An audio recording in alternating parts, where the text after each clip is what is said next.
In this video, I'll show you how to transfer your GCash account to a new phone.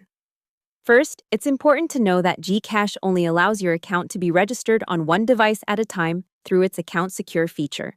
That means before you fully use GCash on your new phone, you normally need to unregister the old one first. If you still have access to your old phone, open the GCash app, go to Profile, then Settings, tap Account Secure, and choose Unregister Phone. Review the details, tap Yes, Unregister, then complete the selfie scan or OTP verification. GCash says you'll see a confirmation screen and receive an SMS once the old phone has been removed.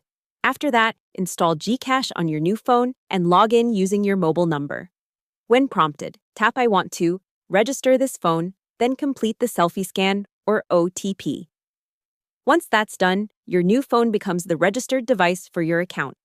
If your old phone is broken, reset, lost, or stolen, don't try to guess the process.